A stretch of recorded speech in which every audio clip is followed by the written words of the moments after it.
আজই বাসায় আমার ওয়াইফ আমাকে বলছিলেন যে উনি আর এই দেশে থাকবেন না, উনি যেখান থেকে এসেছিলেন ওখানেই ফিরে যাবেন। তার সেই আলো ঝলমল জীবন ক্যামব্রিজে, যুক্তরাজ্যের ক্যামব্রিজে তিনি আবার ফিরে যাবেন।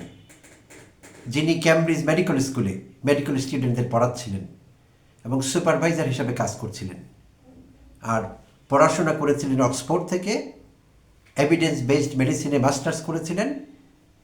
প্রিয় দর্শক শ্রোতা, আসসালামু আলাইকুম এবং অফুরন্ত শুভকামনা সবার জন্যে।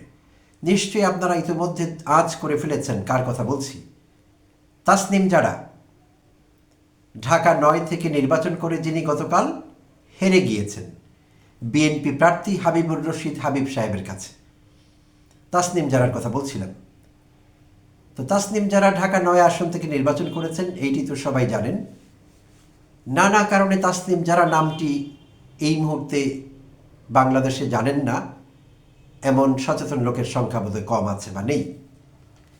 তো তাসনিম জারা প্রথম আলোচিত হয়েছিলেন কোভিড মহামারীর সময়। তিনি স্বাস্থ্য সচেতনতামূলক ভিডিও বানাতেন, আমাদের জন্য কন্টেন্ট বানাতেন, অনেক কন্টেন্ট বানিয়েছেন, এখনও বানাচ্ছেন বিভিন্নভাবে। তো তখন তিনি আলোচনায় আসেন, পরিচিতি পেতে শুরু করেন।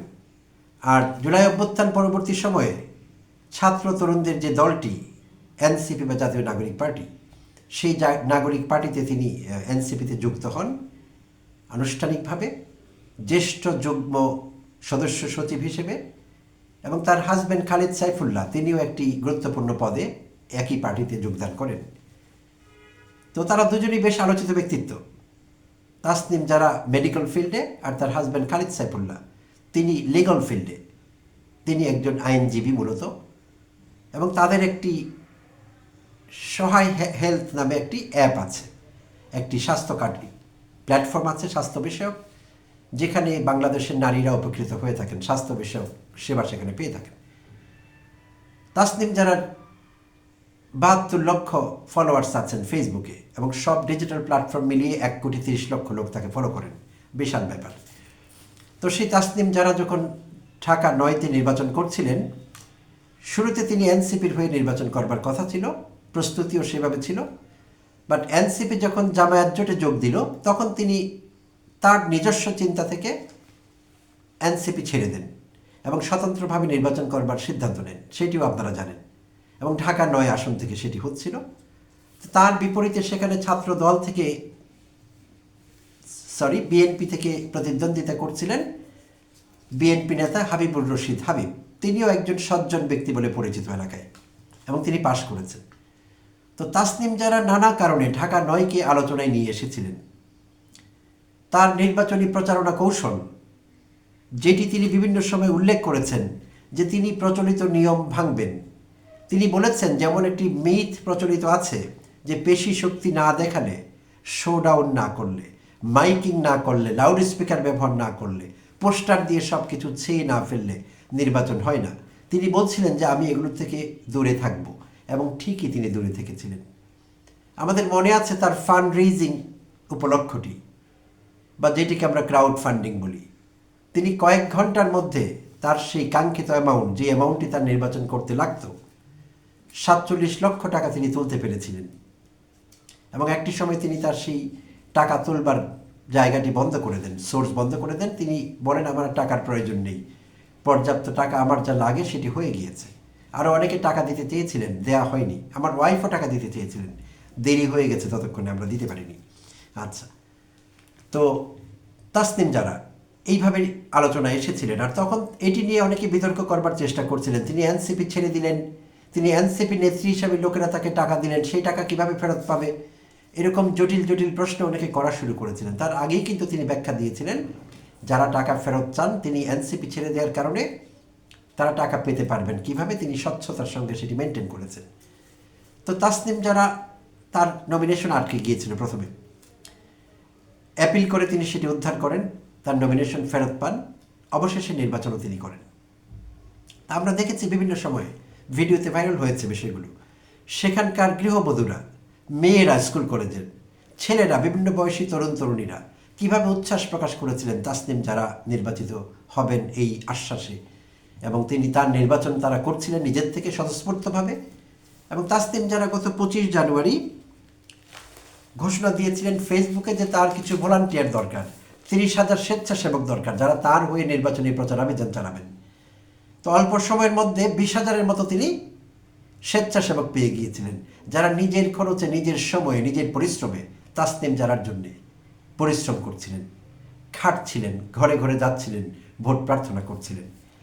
তো এইসব কারণে, এবং তিনি যেহেতু প্রচারাভিযান পরিচালনার কৌশলগুলো বদলে ফেলেছিলেন, মানুষকে বিরক্ত করা, নয়েজ পলিউশন ক্রিয়েট করা, মাইক্রোফোন, লাউড স্পিকার লাগিয়ে মানুষের জীবন তছনছ করে দেওয়া, এগুলো তিনি করেননি। সো এইসব কারণে তিনি আলোচনায় ছিলেন এবং তিনি ব্যতিক্রমী ছিলেন, প্রশংসায় ভেসেছেন তিনি নানা সময়। সেটি আমরা দেখেছি প্রিয় দর্শক শ্রোতা। তো গতকাল নির্বাচনের যে ফলাফল আমরা দেখলাম, তাতে করে দেখা গেল যে তাসনিম জারা ঢাকা 9 আসন থেকে জিততে তো পারেননি, দ্বিতীয় হতে পারেননি, তিনি তৃতীয় অবস্থানে ছিলেন। জিতেছেন হাবিবুর রশিদ হাবিব বিএনপি থেকে, দ্বিতীয় হয়েছেন, দ্বিতীয় স্থানটি দখল করেছেন শাপলাকলির প্রার্থী তাসনিম জারার সাবেক দল এনসিপি থেকে একজন মোহাম্মদ জাবেদ মিয়া। আর তাসনিম জারা তৃতীয় হয়েছিলেন, তার ভোট সংখ্যা ছিল 44,684টি। 44,684টি ভোট পেয়ে তিনি তৃতীয় স্থান অধিকার করেছিলেন। তো তখন অনেকেরই হৃদয় ভেঙেছে, আমার নিজেরও ভেঙেছে, আমার ওয়াইফ কষ্ট পেয়েছেন, সত্যি কথা বলছি। কারণ আমি ঢাকার অন্য অঞ্চলের ভোটার, ঢাকা 9-এর না। আমিও আমার চ্যানেল থেকে এপিসোড বানিয়েছিলাম, ঢাকা 9বাসীর কাছে আকুল আবেদন জানিয়েছিলাম যে তাসনিম জারার মতো একজন বিদুষী রমণীকে আমাদের দরকার, আমাদের সংসদে কিছু কোয়ালিটি যোগ হওয়া দরকার, আমাদের রাজনীতিতে কিছু পরিবর্তন আসা দরকার। এই আশা থেকে আহ্বান জানিয়েছিলাম ঢাকা 9বাসীর প্রতি যে দয়া করে আপনারা তাসনিম জারাকে নির্বাচিত করুন। তো তাসনিম জারা তো ভোট পেয়েছেন 44,000-এর মতো বা কিছুটা বেশি, কিন্তু তিনি জিততে পারলেন না। আমরা দেখলাম হাবিবুর রশিদ আরও অনেক ভোটে এগিয়ে জিতে গিয়েছেন। তো নির্বাচনের আগে আমরা আরেকটি ভিডিও ক্লিপ আমার দেখার সৌভাগ্য হয়েছিল, যেখানে আমি হাবিবুর রশিদ হাবিব সাহেবকে তাসনিম জারা সম্পর্কে কথা বলতে দেখলাম। চমৎকার, আমি মুগ্ধ হয়েছি। তিনিও একজন সজ্জন ব্যক্তি। আমি খোঁজখবর নিয়েছি ঢাকা 9-তে, আমার রিলেটিভসরা থাকেন। আমি দু একজনকে ফোন করে অনুরোধ করেছি তাসনিম জারাকে ভোট দিতে, অনুরোধ করেছি। আচ্ছা, কারণ তাদের পছন্দ থাকতে পারে। তো আমি জানছিলাম সেখানে কি হচ্ছিল। তো যতদূর খোঁজখবর পেয়েছি, হাবিব সাহেব একজন ভদ্রলোক। তো তিনি তাসনিম জারার সম্পর্কে চমৎকার কিছু কথা বললেন যে ও আমার ছোট বোন, ওর কোনো প্রবলেম যাতে না হয়, কোনো রকম হেনস্থার শিকার না হয়, কোনো রকমভাবে বাধাগ্রস্ত না হয় তার ইলেকশন ক্যাম্পেইন, আমি সেগুলো খেয়াল রাখবো এবং আমি তার জন্য শুভকামনা রাখি। চমৎকার চমৎকার, মুগ্ধ হয়েছিলাম। যেখানে অন্যান্য আসনে আমরা দেখি মারামারি, দৌড়োদৌড়ি, হুড়োহুড়ি, খুনোখুনি পর্যন্ত, সেখানে এই দুইজন প্রার্থী এবং তাসনিম জারাকেও দেখা যায়নি একটি উচ্চবাচ্য করতে হাবিব সাহেব সম্পর্কে। চমৎকার একটি সহাবস্থান ছিল, যা আঙুল দিয়ে দেখিয়ে দেয় আমাদের নষ্ট রাজনীতিকে, রাজনীতি কেমন হওয়া উচিত। এই দুইজন মানুষ কিন্তু সেই নমুনা আমাদের সামনে হাজির করেছিলেন। আমি দুজনকেই স্যালুট করি। তো ফলাফল যেটা আমরা কালকে জানলাম, তাসনিম জারা তৃতীয় হয়েছিলেন। তো সেই জন্য আমার ওয়াইফ মন খারাপ করে আজ বলছিলেন যে তাসনিম জারা আর থাকবেন না, তার জায়গায় তিনি ফিরে যাবেন, এই দেশের মানুষ মূল্যায়ন করতে পারেনি তাকে। তো আমি কিছু বলিনি, আমি চুপচাপ ছিলাম, কারণ আমি ভিতরে ভিতরে জানতাম আসলে কি হতে যাচ্ছে। তো আজই তাসনিম জারা তার ফেসবুকে একটি পোস্ট দিয়েছেন। প্রিয় দর্শক শ্রোতা, এই পোস্টটি আমার হৃদয় ছুঁয়ে গেছে, আমি আপনাদের সঙ্গে একটু শেয়ার করব। আগাম ধন্যবাদ এবং কৃতজ্ঞতা জানিয়ে রাখছি আমাকে সহ্য করবার জন্য। পোস্টটি আমি হুবহু পড়ব আপনাদের কাছে এবং পরে আমার প্রতিক্রিয়া ব্যক্ত করব এবং আপনাদেরও মতামত চাইব কমেন্টে, আপনারা কী ভাবছেন পুরো বিষয়টি নিয়ে। নির্বাচন পরবর্তী কিছু ভাবনা। জাতীয় নির্বাচনে বিজয়ী হওয়ার জন্য আমি বিএনপিকে অভিনন্দন জানাই। ঢাকা 9 আসনে বিজয়ী প্রার্থী হাবিবুর রশিদ হাবিবকেও অভিনন্দন। গতকাল রাতেই আমি তাকে ফোন করে ব্যক্তিগতভাবে শুভকামনা জানিয়েছি। ঢাকা 9 ও বাংলাদেশের মানুষের স্বার্থে তাদের সাফল্য কামনা করি। আমরা একটি গঠনমূলক শক্তি হিসেবে কাজ করব। জনকল্যাণমূলক উদ্যোগে আমাদের সমর্থন থাকবে, কিন্তু মানুষের জন্য ক্ষতিকর কোনো সিদ্ধান্তের বিরুদ্ধে আমরা সোচ্চার হব। আমাদের ক্যাম্পেইনে নারীদের অভূতপূর্ব অংশগ্রহণ ছিল একটি বড় প্রাপ্তি। অনেক নীতি নির্ধারণী আলোচনায় আমি দেখেছি যে সিদ্ধান্ত গ্রহণের টেবিলে নারীরা থাকলে আলোচনার মান বদলে যায়। যে কিশোরী বা তরুণীরা এই প্রচারণায় আগ্রহ নিয়ে দেখেছ, তোমাদেরকে বলছি স্বপ্ন দেখতে ভয় পেও না। ক্ষমতার কেন্দ্রে তোমার অধিকার আছে, আমাদের আরও বেশি করে সামনে আসতে হবে। আমাদের ভলান্টিয়াররা এই পরিচ্ছন্ন রাজনীতির হৃদস্পন্দন, সাধারণ নাগরিকদের রাজনৈতিক সক্রিয়তার যে অনন্য দৃষ্টান্ত আপনারা তৈরি করেছেন তা সচরাচর দেখা যায় না। মন খারাপ করবেন না, আপনারা মানুষের মন জয় করেছেন, আর সেটাই রাজনীতির সবচেয়ে কঠিন জয়। আমরা সংগঠিত থাকব, সোচ্চার থাকব, একসাথে থাকব। অনেকে ভাবছেন নির্বাচন শেষ হলে হয়তো আমি যুক্তরাজ্যে ফিরে যাব। আমি কোথাও যাচ্ছি না। আমার শেকড় এই মাটিতে, আমার কাজও এখানে।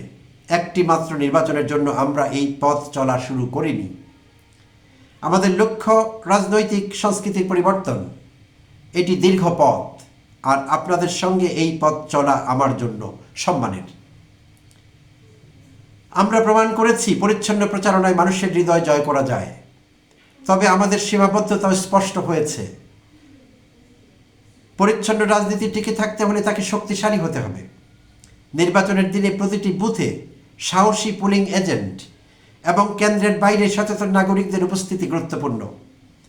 একটি শান্তিপূর্ণ রাজনৈতিক মডেলকে রক্ষা করতে হলে আমাদের আরও শক্তিশালী সংগঠন গড়ে তুলতে হবে, যা যে কোনো ভয় ভীতি মোকাবেলা করতে সক্ষম।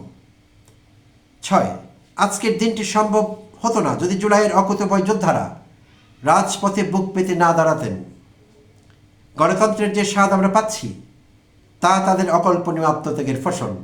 আমি ধন্যবাদ জানাই অধ্যাপক ইউনূস ও তার টিম এবং নির্বাচন কমিশনকে। এমন একটি জটিল সময় একটি গ্রহণযোগ্য নির্বাচন আয়োজন করা মোটেও সহজ কাজ ছিল না, কিন্তু একটি গণতান্ত্রিক জাতি হিসেবে টিকে থাকার জন্য এটিই ছিল অত্যন্ত জরুরি একটি দায়িত্ব। 44,000 প্লাস ভোট একটি বিশাল ফাউন্ডেশন। আমাদের ক্যাম্পেইন ও ফলাফল প্রমাণ করেছে যে মানুষ ক্লিন পলিটিক্স চান। আমরা রাজনীতির পুরনো ছকটি ভেঙে দিতে পেরেছি। আমরা ঢাকা 9 ও বাংলাদেশকে নতুন করে গড়ে তোলার কাজ চালিয়ে যাব। আমাদের সেরা সময় এখনো সামনে। চমৎকার, আমি ইমপ্রেসড, মুগ্ধ।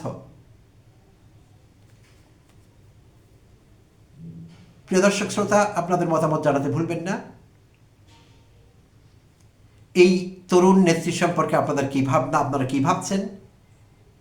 আগামী দিনে বাংলাদেশের রাজনীতিতে তিনি কোনো পজিটিভ পরিবর্তন আনতে পারবেন কিনা? তিনি যে স্বপ্ন দেখছেন সেই স্বপ্ন সফল হবে কিনা, আজ হোক কাল হোক, দেরি করে হলেও? প্রিয় দর্শক শ্রোতা, আমি আমার প্রিভিয়াস কতগুলো কন্টেন্টে যেগুলো তাসনিম জারাকে নিয়ে করেছি, আমি সিঙ্গাপুরের সাবেক প্রধানমন্ত্রী এবং প্রয়াত তার উদাহরণ বারবার আপনাদের সামনে আমি এনেছি। লি কুয়ান ইউ। আপনাদের জানা আছে 1965 পূর্ব সময়ে সিঙ্গাপুর ছিল মালয়েশিয়ান ফেডারেশনের একটি অংশ।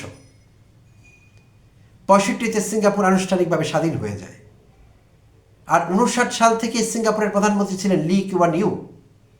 তখন মালয়েশিয়ার স্বায়ত্তশাসিত অঞ্চল। তখন থেকে তিনি মালয়েশিয়ার প্রধানমন্ত্রী ছিলেন। তার আগে 1946 থেকে 49 তিনি যুক্তরাজ্যে অবস্থান করছিলেন। সেখানে ইউনিভার্সিটি অফ ক্যামব্রিজে ল পড়েছেন। আর তাসনিম জারা তার মাস্টার্স করেছেন মেডিকেল সায়েন্সে ইউনিভার্সিটি অফ অক্সফোর্ড থেকে। তো সেদিন ইউনিভার্সিটি অফ ক্যামব্রিজ থেকে ল পড়ে লি কুয়ান ইউ সিঙ্গাপুরে ফেরত এসেছিলেন। এসে পিপলস অ্যাকশন পার্টি বা পিএপি গঠন করেছিলেন। পরবর্তীতে তিনি সিঙ্গাপুরে প্রধানমন্ত্রী হিসেবে কাজ করেছেন টানা 31 বছর, এবং তার সময়কালটি ছিল 1959 থেকে 1990 পর্যন্ত। 31 বছর তিনি সিঙ্গাপুরের প্রধানমন্ত্রী ছিলেন। এবং একজন মানুষ পুরো সিঙ্গাপুর, এক সময়ে টালমাটাল যে সিঙ্গাপুরের অবস্থা ছিল, অর্থনৈতিক বলুন, আইন শৃঙ্খলা পরিস্থিতির অবনতি বলুন, করাপশন বলুন, মাফিয়াতন্ত্র বলুন, সব কিছুর হেডকোয়ার্টার ছিল সিঙ্গাপুর। সেই সিঙ্গাপুর একজন মানুষ লি কুয়ান ইউ পরিবর্তন করেছেন। সৎ উদ্দেশ্য ছিল, অদম্য সাহস ছিল, দৃঢ় প্রতিজ্ঞা ছিল, দেশের জন্য কিছু করবার প্রেম ছিল অন্তরে, দেশপ্রেম, সব কিছু মিলিয়ে তিনি সফল হয়েছিলেন। তো আমি যখন দেখলাম তাসনিম জারা ক্যামব্রিজের টিচিং পজিশন ছেড়ে বাংলাদেশে এসে ছাত্র তরুণদের অগোছালো, সদ্য শুরু হওয়া মাত্রই যেটির ভবিষ্যৎ অনিশ্চিত, এরকম একটি দলে এসে ফিরলেন। অনেক কন্টেন্ট ব্যাপারে কন্টেন্ট বাড়াতে শুরু করলেন। তাসনিম জারা কারো অ্যাসাইনমেন্টে এসেছেন, মার্কিনিরা 1999 থেকে তাকে তৈরি করছে। মার্কিনিরা 2009 থেকে তাকে তৈরি করছে, 2010 থেকে তাকে তৈরি করছে। কোথায় মার্কিন যুক্তরাষ্ট্র, কোথায় যুক্তরাজ্য, কোথায় university of Oxford and Cambridge, Tasnim যারা পড়েছেন ঢাকা মেডিকেল কলেজে, এইসবের সঙ্গে আমেরিকার ডিপ স্টেটের কী সম্পর্ক, ডোনাল্ড ট্রাম্প জো বাইডেনদের কী সম্পর্ক আমার জানা নেই, এক্সকিউজ মি। কিন্তু আমাদের কন্টেন্ট ব্যাপারীদের জানা আছে। তারা কল্পনার মাধুরী মিশিয়ে কবিতা লিখেছেন তার নামে। তিনি কারো এজেন্ডা বাস্তবায়ন করার জন্য এসছেন, তার গভীর উদ্দেশ্য আছে। বড় কোনো ছক, কি হতে যাচ্ছে, কি ঘটে যাবে, কি ভেঙে পড়ল, ক্লিকবেটের ব্যবসা শুরু হলো তাকে নিয়ে। এই মানুষটি দমে যাননি। কষ্ট পাচ্ছিলাম যে এইসব ভয়ঙ্কর অপপ্রচার তার মন না ভেঙে দেয়। কিচ্ছু করতে পারেনি এই তরুণীকে। অদম্য সাহসী, বুক ভরা সাহস এবং মাথা ভরা বুদ্ধি এবং দেশপ্রেম। তিনি দমে যাননি, জানলেন আপনারা তার ফেসবুক পোস্ট থেকে, এবং তিনি দমে যাবেন না। তিনি যাচ্ছেন না কোথাও। দুঃসংবাদ তাদের জন্য, সেই কন্টেন্ট ব্যাপারীদের জন্য, সেই অসভ্য জানোয়ারগুলোর জন্য, ছোট লোকগুলোর জন্য দুঃসংবাদ। তাসনিম যারা কোথাও যাচ্ছেন না, তাসনিম যারা এই দেশেই থাকবেন, তাসনিম যারাদের মতো লোকের জন্য, খালিদ সাইফুল্লাহদের মতো লোকের জন্য, আশিক চৌধুরীর মতো লোকদের জন্য, ডক্টর ইউনুসদের মতো লোকের জন্য এই দেশের রাজনীতিতে একদিন গুণগত পরিবর্তন আসবে। এক রাতে আসবে না, আসেনি কোথাও, সময় লাগবে। তাসনিম যারা সে কথাই বলেছেন। সামনে অনেক পথ চলবার আছে। We have Miles to go. তো অপেক্ষায় থাকলাম সেই সময়ের, এবং তাসনিম জারার জন্যে অনেক অনেক শুভকামনা এবং তার প্রতি অপরিসীম শ্রদ্ধা। আমি ব্যক্তিগতভাবে কিচ্ছু মনে করছি না। তাসনিম যারা হেরেছেন আমার কিচ্ছু আসে যায় না, কিচ্ছু আসে যায় না। বাট তিনি যে কাজটি করতে চাইছেন, আমি বিশ্বাস করি একদিন তিনি সেই কাজ করতে পারবেন। তার এই ভালোবাসা দেশের জন্য, তার এই দেশপ্রেম ভবিষ্যতে বাংলাদেশের মানুষ দেখবে, সেইটির উপকার ভোগ করবে, বাংলাদেশ উপকৃত হবে। এমন লোকদের আমাদের বেশি বেশি দরকার রাজনীতিতে, শুদ্ধ রাজনীতির চর্চা করবার জন্য। এবং বিএনপি নেতা হাবিবুর রশিদ হাবিব সাহেবকে ধন্যবাদ। তাসনিম জারার প্রতি তিনি যে সহানুভূতি এবং প্রকাশ করেছেন এবং সহযোগিতামূলক আচরণ করেছেন, সেই জন্যে ধন্যবাদ। প্রিয় দর্শক, ভালো থাকবেন। আবারও কথা হবে অন্য কোনো এপিসোডে।